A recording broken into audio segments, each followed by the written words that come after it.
Okay, तर आता आपण बघणार आहोत. तुमचं पाठाचं नाव आहे चुडीवाला. कोणी लिहिलेलं आहे? जयश्री रुईकर यांनी हे लिहिलेलं आहे. चुडीवाला हा धडा कोणी लिहिला आहे? जयश्री रुईकर. प्रसिद्ध लेखिका, प्रसिद्ध आहेत म्हणूनच तर त्यांचा धडा हा आपल्या सिलेबसमध्ये आहे. जर ते प्रसिद्ध नसते तर त्यांच्या ग्रंथामधनं एखादं उचलून आपल्या चॅप्टरमध्ये टाकलं असतं का? नसतं टाकलं. त्यांची आता काय असणार सांगा मला? पुस्तकांची नावं. त्यांनी कुठली कुठली पुस्तके आहेत? तर त्यांची पुस्तके आहेत बघा. जय पराजय. जय पराजय म्हणजे काय? विजय आणि हार. जय म्हणजे विजय आणि पराजय म्हणजे हार. जय पराजय, वेदनेला फूल आले या कादंबऱ्या, मृगजळ, अंतर्मन. अंतर्मन म्हणजे आपलं मन, अंतर्मन. मृगजळ. मृगजळ म्हणजे मृग म्हणजे मोर, जळ म्हणजे पाणी, असं उपमा दिलेली आहे. असं काही खरोखर मृगजळ कुठे नसतं. हे कथा संग्रह. स्वप्नातील विहीर ही बाल कादंबरी. म्हणजे हे पुस्तक कोणासाठी लिहिलंय त्यांनी? मुलांसाठी लिहिलेलं आहे. बाल कादंबरी, स्वप्नातील विहीर इत्यादी पुस्तके प्रकाशित आहेत. प्रस्तुत पाठात कुष्ठरोग्यांची वसाहत निर्माण करणारे डॉक्टर शिवाजीराव उर्फ दाजी साहेब पटवर्धन यांच्या अमरावती येथील तपोवनामध्ये संक्रांत आणि ज्येष्ठ पौर्णिमेला कुष्ठरोगी स्त्रिया आणि मुलींना बांगड्या भरणाऱ्या अब्दुलच्या संवेदनशील वृत्तीचे वर्णन केले आहे. या पाठात समाज ऋण या मूल्याबरोबरच माणुसकीचे दर्शनही लेखिकेने घडवले आहे. म्हणजे काय बघा, कुष्ठरोग हा एक रोग आहे. त्या लोकांकडे ना समाजाची बघण्याचा दृष्टिकोन खूप वेगळा आहे. मग यांनी काय केलं? डॉक्टर शिवाजीराव जे आहेत त्यांनी कुष्ठरोग्यांची वसाहत निर्माण केली. म्हणजे काय की शक्यतो ज्याला कुष्ठरोग झालेला असतो त्याला सामान्य लोक आपल्यामध्ये राहू देत नाहीत. म्हणून त्यांनी काय केलं? त्यांची एक स्पेशल कॉलनी बनवली की इथे सगळ्यांनी व्यवस्थित राहा. आणि मग त्या ठिकाणी बघा, संक्रांत आणि ज्येष्ठ पौर्णिमेला तिथल्या ज्या स्त्रिया आणि मुली आहेत तिथे बांगड्या भरायसाठी चुडीवाला येत असे. आता ती फॅशन गेली, पण पूर्वी बांगडे भरणे म्हणजे खूप मोठा प्रसंग असायचा. असा बांगडी भरायचा कार्यक्रम असायचा. तर एक असं नेहमी चुडीवाला असा फिरायचा रस्त्याने. आम्ही लहान होतो तेव्हा असं त्याला दोरी असायची, खाली अशी पेटारा आणि त्या पेटाऱ्यामध्ये सगळ्या अशा बांगड्या असायच्या, चुडी असायच्या आणि मग ते फिरायचे. आणि मग बांगड्या भरायला बायकांना एवढं कुतूहल वाटायचं. तर सण आला की मुली पण लगेच बांगड्या, बायका पण बांगड्या भरणार असं. तर मग इथे पण बघा, संक्रांतीला आणि कधी? संक्रांतीला आणि ज्येष्ठ पौर्णिमेला हा चुडीवाला नेहमी येत असे आणि तिथल्या स्त्रिया आणि तिथल्या मुलांना बांगड्या भरत असे. म्हणजे कसं असतं बघा, त्याच्यामध्ये ते असे आपल्याला घालता येत नाही कारण ते काचेचे असतात. साईज थोडी कमी असते कारण आपला पुढचा हात थोडा मोठा असतो. मग ते आणि एवढ्या साईजची बांगडी असते. मग ते थोडंसं असं हात दाबून वगैरे आतमध्ये ते बांगडीनं ढकलतात. म्हणजे तिथे त्या बांगडीवाल्याची गरज असते. ठीक आहे. तर आता त्या प्रसंगाच्या वेळेस या चुडीवाल्याने कसं म्हणजे संवेदनशील वृत्ती दाखवलेली आहे. म्हणजे कोणत्या प्रकारे समाज काय म्हणतो आपण त्याला, थोडंसं माणुसकी दाखवलेली आहे, याचं दर्शन लेखिकेला झालं आणि ते तिने इथे लिहिलेलं आहे. तर आता बघा, अब्बाजान आज मत जाओ ना तपोवन को. तपोवन म्हणजे त्या तपोवनामध्ये कुष्ठरोग्यांची वसाहत आहे. जिकडे अमरावतीमध्ये या कुष्ठरोग्यांसाठी जी वसाहत बनवलेली आहे. देखो, अब्बाजान आज मत जाओ ना तपोवन को, मतलब तपोवन ही वो प्लेस था. उस प्लेस का नाम क्या था? तपोवन. हाँ, क्यों बेटे? किसने पूछा? चूड़ी वाले ने. अभी वो निकल रहा था, वो वहां पे कॉलोनी में जाने के लिए. म्हणजे त्या कॉलनीमध्ये तो चाललेला बांगड्या भरण्यासाठी आणि त्याच्या मुलाने सांगितलं की आज मत जाओ. जाने दो अनवर. म्हणजे तो मुलाला सांगतोय की मला जाऊ दे तिकडे त्या कुष्ठरोग्यांच्या वस्तीमध्ये. काही बोलून फायदा आहे का? आजचा दिवस म्हणजे तर त्यांच्यासाठी पर्वणी म्हणजे त्या स्त्रियांना आणि त्या मुलींना खूप इंटरेस्टिंग वाटते ही गोष्ट की मी जाणार आणि त्यांना बांगड्या भरणार आहे, तर ही खूप छान गोष्ट आहे, तर मला जाऊ दे. पर्वणी म्हणजे त्याच्यासाठी खूप विशेष. हा, एवढं काय आहे त्या तपोवनात कोण जाणे. अब्दुलची बायको शन्नू नाराजीच्या सुरात आपल्या मुलाची समजूत काढत म्हणाली. हा, म्हणजे त्याच्या बायकोला राग आला की एवढं काय आहे त्या तपोवनामध्ये. म्हणजे राग आला बघा तिला, बरोबर. म्हणजे मुलगा काहीतरी डिमांड करतोय आणि नाही, वडिलांना मात्र जायचंच आहे, तर तिला थोडासा राग आला की एवढं काय ठेवलंय तिकडे त्या तपोवनामध्ये, तुम्ही जायला एवढे डेस्परेट झालेला आहात. मी लवकर येईन बेटा. आपल्या डेस्परेट म्हणजे खूप आतुर झालेले आहात. ठीक आहे, मी लवकर येईन बेटा. शन्नू म्हणजे त्या जो चुडीवाला आहे त्याच्या बायकोचं नाव काय होतं? शन्नू. त्याच्या मुलाचं नाव काय होतं? अनवर. ठीक आहे, मग आता हा काय सांगतोय चुडीवाला? मी लवकर येईन बेटा. आपल्या वडिलांचे हे बोलणे ऐकून अनवर खेळायला निघून गेला. म्हणजे आता पप्पा लवकर येणार आहेत आणि तो खेळायला निघून गेला. आज संक्रांत. संक्रांत म्हणजे तो मोमेडियन आहे ना, म्हणून त्याने संक्रांत न म्हणता काय म्हटलंय? संक्रांत. आज संक्रांत, त्यात मंगळवार म्हणजे देवीचा वार. त्यात मंगळवार कितीतरी बायका बांगड्या भरायला आणि देवीच्या दर्शनाला येतील आणि आपलं दुकान बंद. म्हणजे यांचं दुकान कुठेतरी देवीच्या मंदिराच्या बाहेर आहे. मग खूप बायका येतील, मग बिझनेस थोडासा कमी होईल ना, म्हणून हा म्हणतोय की म्हणून मी चाललोय. आज संक्रांत, त्यात मंगळवार, कितीतरी बायका बांगड्या भरायला आणि देवीच्या दर्शनाला येतील. म्हणजे देवीच्या पाया पडायला. तिथे जवळच कुठेतरी देवीचं मंदिर असणार आहे. रघुभैयाचा धंदा तेजीत चालणार आज आणि उद्या लगेच नवीन वस्तू येईल रघुभैयाच्या घरात आणि तुम्ही जाऊन बसा त्या तपोवनात. म्हणजे बघा, त्याची बायको सांगतीये की जो कोणतरी रघुभैया आहे त्याचं दुकान कुठे आहे? मंदिराच्या कुठेतरी बाहेर आहे बांगड्यांचं दुकान. मग त्याची बायको म्हणते की आज संक्रांत पण आहे, मंगळवार पण आहे, तर खूप बायका मंदिरात जाणार, तर कितीतरी बायका येतील आणि त्याचा बिझनेस खूप चांगला होईल. ठीक आहे, मग त्याच्या घरात काहीतरी वस्तू नवीन येईल. असं असताना आता बिझनेस चालला तर काहीतरी आपण एखादी नवीन वस्तू घेतो. मग तिला म्हणायचं काहीतरी त्यांच्या घरात नवीन वस्तू येईल आणि तुम्ही जा कुठे? त्या तपोवनामध्ये. तपोवनामध्ये कोण आहेत? कुष्ठरोगी. त्यांची कॅपॅसिटी पण नाही, त्यांच्याकडे एवढे पैसे पण नाहीयेत, असं काहीतरी असेल, बरोबर. शन्नू चुप बैठ अभी. काय बोला तो बायकोला? तो अभी चुप बैठ, अभी कुछ मत बोल.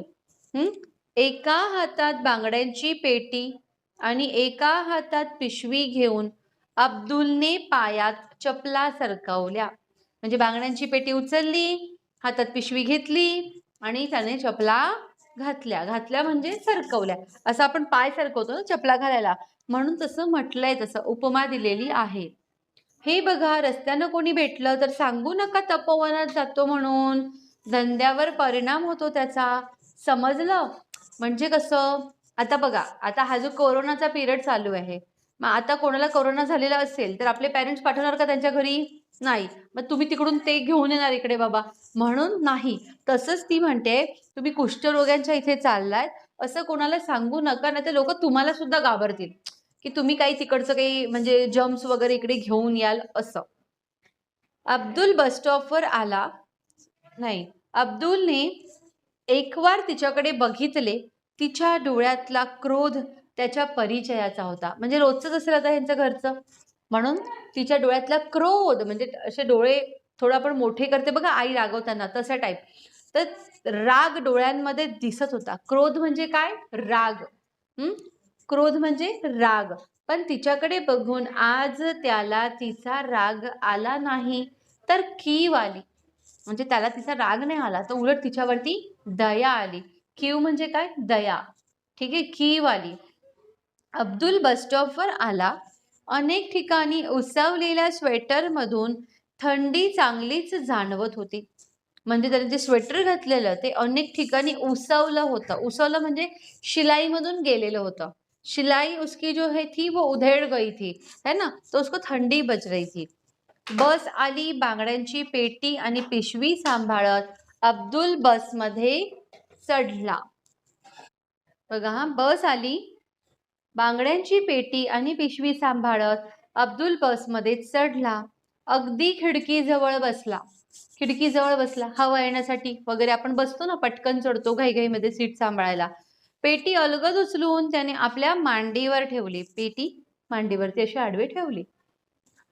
लाल अच्छा, गर्दीत कुणाचा धक्का लागला तर, म्हणजे कोणाचा धक्का लागला तर उगच काचेच्या बांगड्या फुटतील, म्हणून त्याने आपल्या मांडीवरच ती पेटी ठेवली. लाल, हिरव्या, निळ्या रंगबिरंगी बांगड्यांकडे मोठ्या कौतुकाने त्याने बघितले. म्हणजे त्या सगळ्या कलरफुल बांगड्या बघून त्याला खूप आनंद वाटला.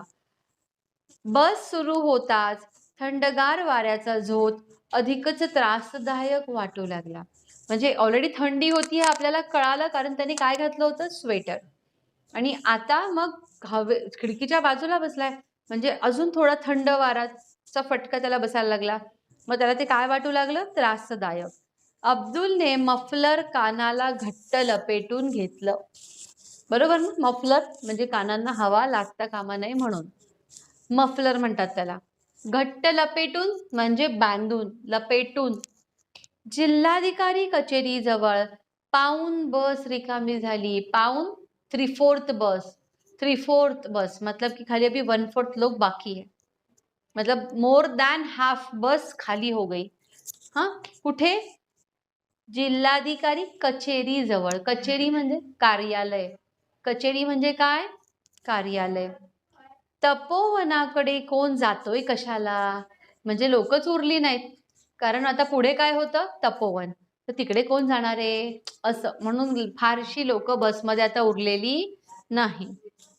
जेमतेम 5-6च उतारू राहिले बसमध्ये. उतारू, उतरणारे, उतारू, उतरणारे प्रवासी, त्यांना उतारू म्हणतात. जेमतेम 5-6च उतारू राहिले बसमध्ये. तपोवनाच्या त्या गोलाकार कमानीकडे अब्दुलचे लक्ष गेले.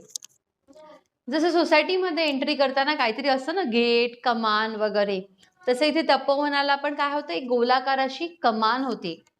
तपोवनाच्या त्या गोलाकार कमानीकडे अब्दुलचे लक्ष गेले. गेल्या 6 महिन्यात केवढी फुलली आहे तिच्यावरती वेल.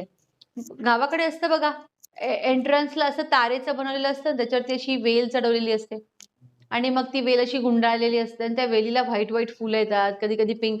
मग ते असं पूर्ण आपलं जे गेट ते खूप सुंदर दिसतं, बरोबर. त्याप्रमाणे तर त्याचं लक्ष गेलं की वेल किती फुलली आहे, म्हणजे किती त्याच्यावरती फुलं आलेली आहेत. मागे आलो तेव्हा जेमतेम हातभर होती. मनी प्लांट पण बघा, आपण घरामध्ये एवढूसा लावला तर फटाफट वाढतो ना, तसंच त्याची जेव्हा आधी फेरी झाली होती तेव्हा एवढीशीच वेल होती, हाता एवढी. आणि आता मात्र त्या पूर्ण कमानीवरती ती कव्हर झालेली होती, पूर्ण भरलेली होती कमान त्या वेलीने. वेल समजते ना तुम्हाला, वेल, ठीक आहे. मागे आलो तेव्हा जेमतेम हातभर होती.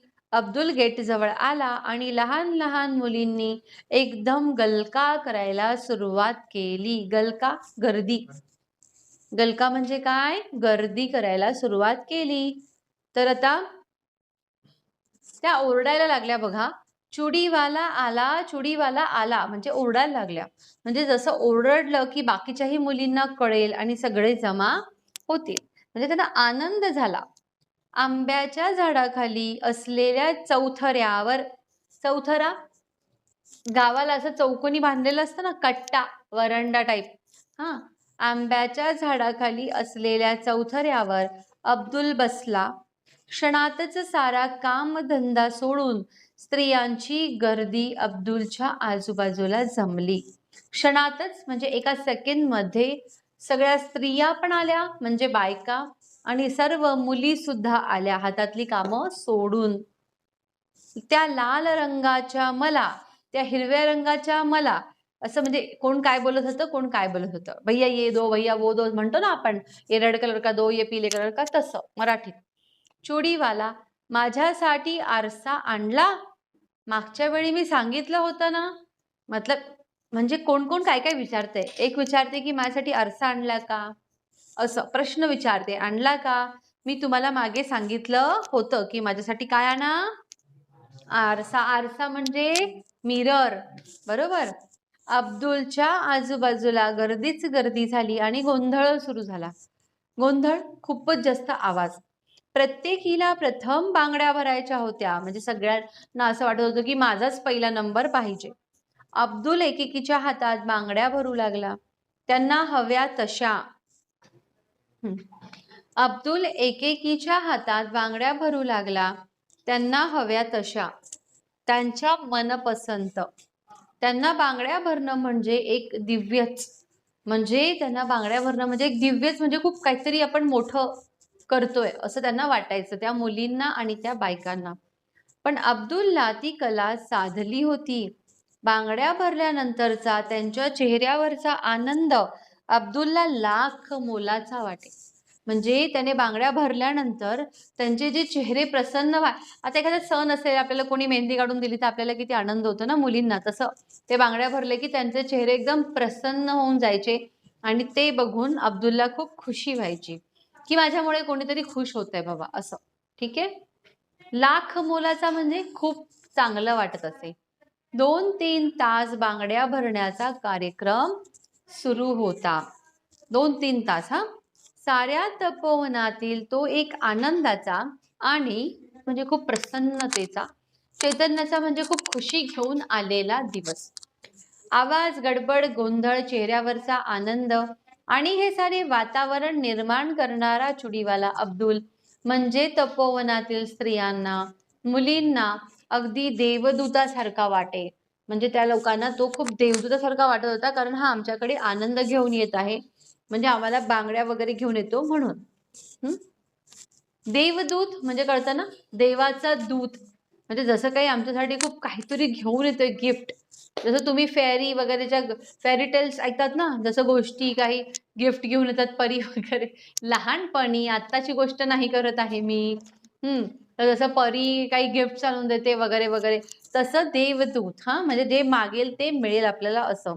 वर्षातून 2दा संक्रांतीला आणि ज्येष्ठ पौर्णिमेला तपोवनातील स्त्रिया चुडीवाल्याची आतुरतेने वाट पाहत आणि अब्दुललाही तो आनंद बघून विलक्षण समाधान वाटे. बरोबर. म्हणजे त्या स्त्रिया आणि मुली 2दा बांगड्या भरायच्या, ज्येष्ठ पौर्णिमा आणि कधी, ज्येष्ठ पौर्णिमा आणि संक्रांतीला, बरोबर. आणि मग अब्दुलला त्यांच्या चेहऱ्याकडे बघून खूप काय वाटायचं, समाधान वाटायचं. असेच काही दिवस गेले. एक दिवस रघुभैया आला, त्याच्या हाती पोस्टमनने दिलेले पत्र होते. असेच काही दिवस गेले. एक दिवस रघुभैया आला, त्याच्या हाती पोस्टमनने दिलेले पत्र होते. अब्दुल मियाँ, तपोवन से चिट्ठी आई है आपको. रघुभैया त्यांच्या घरी आला आणि सांगितलं की अब्दुल भैया आपको क्या आई है, चिट्ठी आई है. कहाँ से आई है, तपोवन से आई है. दिखाव दिखाव. अरे पण चिठ्ठी मराठीतून आहे, मग वाचून दाखव ना तूच, म्हणजे तूच वाचून दाखव मला. रघुभैयाने चिठ्ठी मोठ्याने वाचली. चिठ्ठीतला मजकूर ऐकून अब्दुल आणि शन्नू यांना खूपच आनंद झाला. तपोवनात होणाऱ्या संमेलनाच्या प्रसंगी अब्दुलचा खास सत्कार होणार होता आणि त्यासाठी पत्र पाठवून दाजी साहेबांनी त्याला निमंत्रण दिले होते. काय सांगितलं, म्हणजे मजकूर ऐकला आणि अब्दुल आणि शन्नूला खूप आनंद झाला. म्हणजे बघा, तपोवनाची चिठ्ठी आली आणि अब्दुलच्या बायकोला आनंद झालेला आहे. तपोवनात होणाऱ्या संमेलनाच्या प्रसंगी अब्दुलचा खास सत्कार होणार होता. म्हणजे जसं ॲन्युअल फंक्शन असतं तसं तपोवनामध्ये काय होणार होतं, संमेलन, एक फंक्शन टाईपच, आणि त्याच्यामध्ये सत्कार कोणाचा होणार होता, अब्दुलचा. मग म्हणून त्या शन्नूलाही खूप आनंद झाला. शन्नू म्हणजे कोण, अब्दुलची बायको. कधीही लाभणार नाही असे सत्काराचे भाग्य त्याच्या वाट्याला आले होते. चुडीवाला, त्याला कधी सत्कार कोण करेल काय, नाही ना, पण त्याला लाभले होते. पत्र आल्यापासून तो त्याच आनंदात होता. पुन्हा पुन्हा तो स्वतःला विचारत होता, सत्कार करण्या एवढे मी काय केले आहे तपोवनासाठी, म्हणजे मी एवढं काय केले की माझा सत्कार होतोय, हा स्वतःलाच प्रश्न विचारत होता. ठीक आहे. अब्दुल तपोवनात आला तेव्हा कार्यक्रम सुरू झाला होता. स्टेजच्या समोर बाजूला मांडलेल्या खुर्च्यांवर काही निमंत्रित पाहुणे मंडळी बसली होती. हा, म्हणजे आता तो सत्काराचा दिवस. स्टेजच्या समोर बाजूला मांडलेल्या खुर्च्यांवर काही निमंत्रित पाहुणे मंडळी बसली होती. अब्दुलला त्यांच्याबरोबर बसायला संकोच वाटला. म्हणजे त्याला अगदी पुढची सीट देत होते. त्याला खूप काय वाटलं? संकोच, म्हणजे कसं तरी वाटलं. तो तसाच उभा राहिला. तेवढ्यात खुद्द दाजीसाहेबांनीच त्याला बोलावून जवळच्या खुर्चीवर बसायला लावले. म्हणजे जे दाजीसाहेब होते त्यांनीच त्याला सांगितलं की नाही, तू या खुर्चीवरती बस. म्हणजे त्याला एवढा त्यांनी मान दिला बघा. सत्कार समारंभाच्या कार्यक्रमाला सुरुवात झाली. सुरुवातीचे अध्यक्षांचे स्वागत वगैरे औपचारिक झाल्यावर दाजीसाहेबांनी बोलायला सुरुवात केली. म्हणजे औपचारिक झाल्यावर म्हणजे अध्यक्षांचे स्वागत. कोणतेही अॅन्युअल फंक्शन असेल तर माहिती ना, दिवा वगैरे लावतात, मग आलेल्या पाहुण्यांचा सत्कार होतो, त्यांना पुष्पगुच्छ दिलं जातं आणि मग भाषण होतं. मग आता बोलायला सुरुवात कोणी केली? दाजी साहेबांनी. अब्दुल बघतच राहिला. 84 वर्षाचा वृद्धाचा ताटपणा. त्यांचं वय किती होतं? 84. म्हणजे किती? 84 इयर्स. कोण? दाजी साहेब. उंच सडसडीत ध्येय यष्टी. उंच सडसडीत. उंच, उंच म्हणजे हायटेड, सडसडीत म्हणजे बारीक, ध्येय यष्टी म्हणजे त्याची बॉडी तशी होती. तेजपुंज चेहरा, म्हणजे एकदम चेहऱ्यावरती प्रसन्न, म्हणजे चेहरा बघून एकदम प्रसन्न वाटत होतं. गौरवर्ण म्हणजे गोरा होता, त्याचा कलर गोरा होता. पांढरे स्वच्छ धोतर. धोतर माहितीये, धोती, धोती पहनते गाव साइड में, तर त्याचं स्वच्छ धोतर होतं, पांढरे स्वच्छ एकदम, म्हणजे एकदम क्लीन. त्यावर बंद गळ्याचा कोट. त्याच्यावरती कोट घातलेला होता, बंद गळ्याचा, म्हणजे असा पुराने मूवीज में दिखाते थे वैसा. आणि डोक्याला केशरी फेटा. डोक्याला काय बांधला होता? फेटा बांधला होता. केशरी कलरचा म्हणजे ऑरेंज कलरचा. या वयातही आवाजातला खणखणीतपणा, म्हणजे एकदम असं कडक बोलणं, खणखणीतपणा. आणि बोलण्यातली ऐट. बोलने में भी देखो किसी किसी को एकदम ॲटिट्यूड रहता है. बोलण्यातली ऐट म्हणजे कोणी कोणी एकदम मिळमिळीत बोलतो की आपल्याला ऐकावं असं पण वाटत नाही, आणि कोणी कोणी एकदम ऐटीत बोलतं, असं थोडंसं अलंकारिक बोलतो की आपल्याला ते ऐकावंसं वाटतं. तर बोलण्यातली ऐट. यामुळे अब्दुल भारावून बघत राहिला. म्हणजे मग अब्दुल काय राहिला? बघतच राहिला त्यांच्याकडे, की एवढा वयस्कर माणूस आहे पण त्याचं बोलणं, चालणं, राहणं किती व्यवस्थित आहे. दाजी साहेब बोलत होते. ते दाजी साहेब बोलत होते माईक मध्ये. रामानं सेतुबंधन केलं, पण त्यासाठी अनेकांचा हातभार लागला. अगदी लहानशी खार, पण तिनं सुद्धा आपल्या शक्तीप्रमाणे सेतुबंधनाला मदत केली. तशीच मदत बघा, रामानं सेतुबंधन केलं. तुम्ही ऐकलं असेल, रामायण बघितलं असेल ज्यांनी, सेतू बांधला होता कुठे? रामेश्वरला, है ना. म्हणजे त्यांना सीतेला घ्यायला जायचं होतं श्रीलंकेला, आणि तिकडे मध्ये समुद्र होता, मग त्यांनी काय बांधला मध्ये? सेतू. तो सेतू बांधण्यासाठी खूप साऱ्या वानर सेनेने हेल्प केलेलं होतं. ज्यांनी रामायण बघितलं असेल त्यांना माहिती असेल की बघा, असे दगड टाकून रामायणमध्ये दाखवलं होतं की त्यांनी दगड टाकून असा ब्रिज तयार केलेला होता. त्याचं नाव आहे सेतू बंधन केलं होतं. त्याच्यामध्ये खारीने सुद्धा त्यांना हेल्प केली होती. खार, स्क्विरेल, लहान अशी खारी, खार, पण तिनं सुद्धा आपल्या शक्तीप्रमाणे सेतुबंधनाला मदत केली. म्हणजे एका खारीने सुद्धा, त्या खारुताई म्हणतात तिला, खारुताई, स्क्विरेल मराठीमध्ये खारुताई, खार, ठीक आहे, तिने सुद्धा या सेतुबंधनाला रामाला मदत केलेली होती. मग आता ते काय म्हणतात बघा, तशीच मदत तपोवनासाठी देणाऱ्या काही व्यक्ती आम्हाला सुदैवाने लाभल्या आहेत. म्हणजे तशीच मदत करणारे व्यक्ती या तपोवनासाठी आहेत. आणि कोण असेल ते? अब्दुल. संक्रांतीला आणि ज्येष्ठ पौर्णिमेला बांगड्या भरण्याचा प्रस्ताव जेव्हा समोर आला होता, तेव्हा अनेक बांगडीवाल्यांना भेटून इथं येण्याबद्दल विनंती केली, पण कुणीही माझ्या विनंतीचा स्वीकार केला नाही. म्हणजे खूप लोकांना मी विनंती केली होती की तुम्ही इथे या आणि संक्रांतीला आणि ज्येष्ठ पौर्णिमेला इथे बांगड्या भरण्याचा कार्यक्रम करूयात, परंतु कोणीही स्वीकारलेलं नव्हतं. पण अब्दुल मियांनी मात्र स्वतःहून इथे येण्याचं आश्वासन दिलं आणि दरवर्षी न चुकता अब्दुल मियां इथं येतात. म्हणजे मग हे एवढं थोर काम केलं त्यांनी की बाकीचे लोक यायला घाबरायचे, तर यांनी त्या गोष्टीसाठी होकार दिला होता. येथील भगिनींच्या म्हणजे त्या स्त्रियांच्या भगिनींच्या जीवनात आनंदाचा वर्षाव करतात. आनंदाचा वर्षाव वर्षाव म्हणजे खूप सारा आनंद त्यांना देतात. वर्षातले 2 दिवस तपोवनात अतिशय आनंदाचे आणि उत्साहाचे असतात. 2 दिवस कोणता? एक ज्येष्ठ पौर्णिमा आणि एक संक्रांत. कुठल्याही मोबदल्याची अपेक्षा न करता अब्दुल मियां न बोलवता दरवर्षी येतात. तपोवनातील स्त्रिया, मुलीबाळी त्यांच्या येण्याकडे डोळे लावून बसलेले असतात.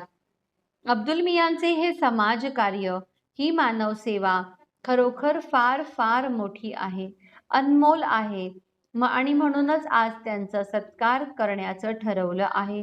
तेव्हा या सत्काराचा स्वीकार अब्दुल मियांनी इथं येऊन करावा. म्हणजे बघा हा, आता ह्यांचा सत्कार का केला त्याचं पूर्ण एक्सप्लेनेशन या पॅरेग्राफमध्ये दिलेलं आहे की कोणीही यायला तयार नव्हतं आणि हा प्रस्ताव यांनी मंजूर केला आणि तेव्हापासून दरवर्षी वर्षातनं 2 वेळा ते कंपल्सरी येतात आणि इथल्या स्त्रियांना आणि मुलींना काय करतात? आनंद देतात बांगड्या भरून. अब्दुल स्टेजवर चढला. दाजी साहेबांनी फुलांचा गुच्छ आणि तपोवनातील लोकांनी तयार केलेली सुंदर फुलदाणी त्याला दिली. फुलांचा गुच्छ आणि फुलदाणी दिली. टाळ्यांचा कडकडाट झाला. अब्दुल अतिशय भारावून गेला.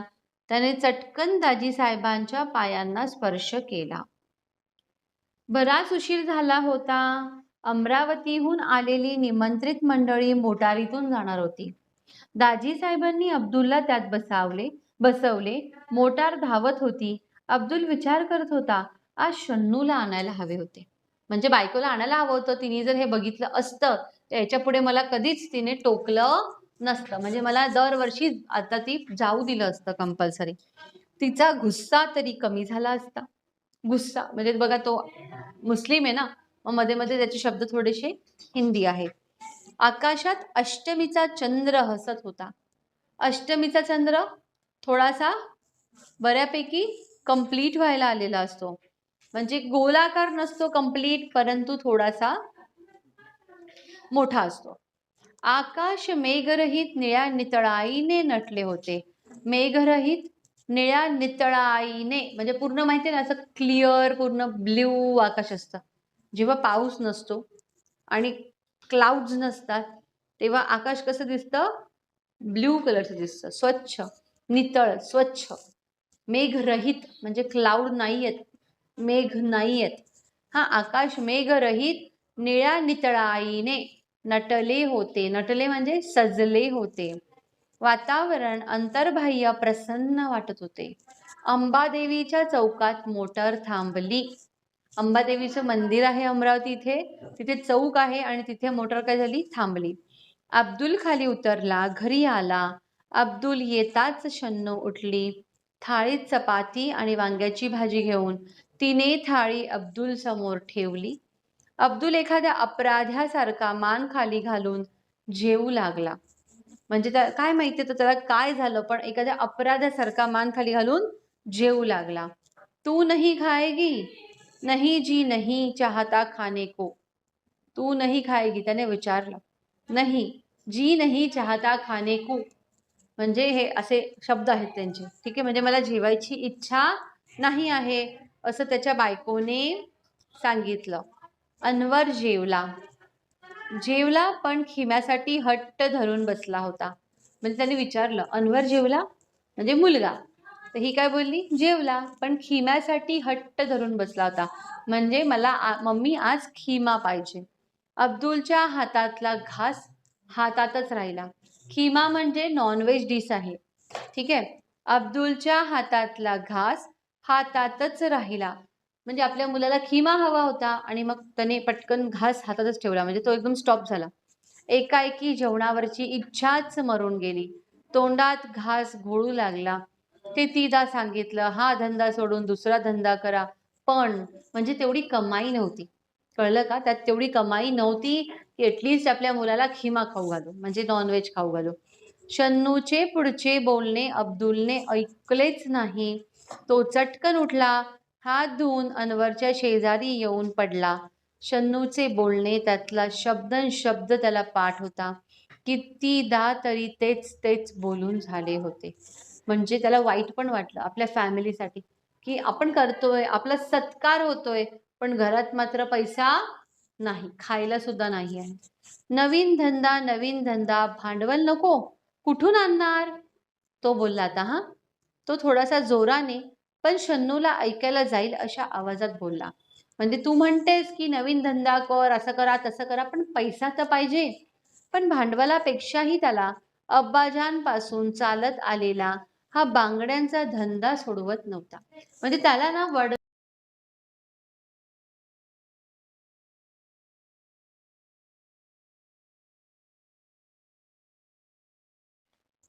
हा, म्हणजे याच्यामध्ये पैसा नव्हता, पण वडिलोपार्जित जो धंदा होता तो त्याला सोडायचा नव्हता.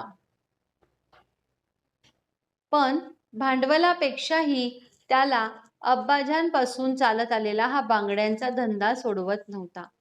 नवरात्र संपले होते, त्यात धंदा चांगला झाला. लोक आता दिवाळीच्या तयारीला लागले होते. म्हणजे आता नवरात्र संपले होते, धंदा चांगला झाला, लोक आता कशाच्या तयारीला लागले? दिवाळीच्या. रघुभैयाने दुकानाला रंग देण्याचे काम काढले. अब्दुल दुकानावर आला. त्याचा चेहरा उदास दिसत होता. रघुभैयाने त्याला आवाज दिला, क्यों आज दुकान नहीं खोलता? रघुभैयाने विचारला, आज दुकान नाही खोलता? नाही रघुभैया, हे तपोवनच आता दाजी साहेबांच्या हाती राहिलं नाही. हे कळलं तेव्हापासून मन नाही लागत धंदा करायला. आता तपोवनाचं काय होईल रे रघुभैया? म्हणजे तपोवन आता दाजी साहेबांचं राहिलं नाही, काहीतरी प्रॉब्लेम झाला असेल. हा, मग आता त्या तपोवनाचं काय होईल? एवढी मोठी वसाहत कोण काळजी घेईल? त्याला बघा कसलं टेन्शन, बरोबर?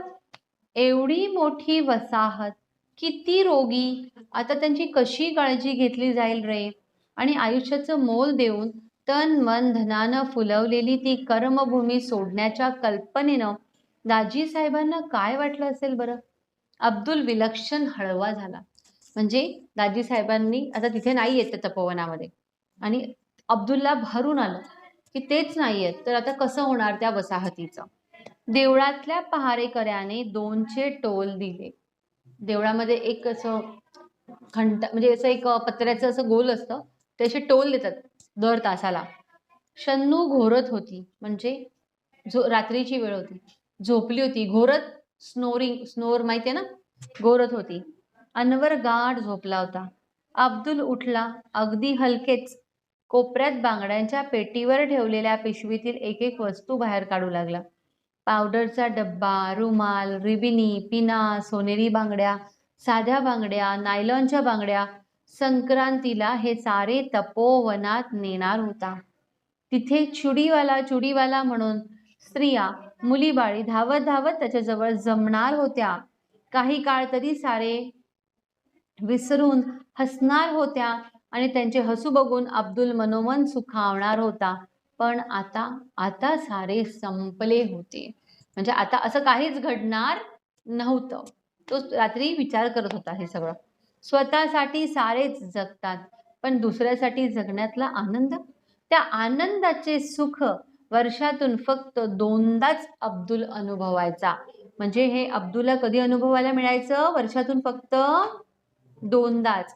बाकीच्या वेळेस तो त्याचं बांगडींचा धंदाच करत असे. पण आता आता तेही मिळणार नव्हते. एखाद्या वस्त्राचा एकाकी रंग उडून जावा तशी त्याची जीवनेच्छा एकाकी उडून गेली. म्हणजे जसं आपल्याला इंटरेस्ट निघून जातो ना एखाद्या गोष्टीतला, तशी त्याची जगण्यामधली इच्छा मरून गेलेली होती. त्या साऱ्या वस्तूंकडे बघता बघता अब्दुलचे डोळे पाण्याने काठोकाठ भरून आले. म्हणजे त्याची उसकी आंखें भर आई, है ना, पाण्याने डोळे भरून आले. त्यात तपोवनाचा परिसर विरघळत होता. हळूहळू रात्र उतरणीला लागली होती. उतरणीला म्हणजे रात्र आता संपायला लागली होती. आणि आता सकाळ होणार होती. ठीक आहे. त्यात तपोवनाचा परिसर विरघळत होता. विरघळत म्हणजे काय नाही, पूर्ण त्याच्या पाण्यांमध्ये तो कंप्लीट तपोवन आठवत होता. म्हणून अशी उपमा दिलेली आहे की त्यात तपोवनाचा परिसर विरघळत होता. तर शब्दशः काही शब्द जे असतात ना, तर ते शब्दशः अर्थ घेत नाही, पण तो भरपूर काही सांगून जातो. जसं विरघळत होता, असे काही उपमा आहेत.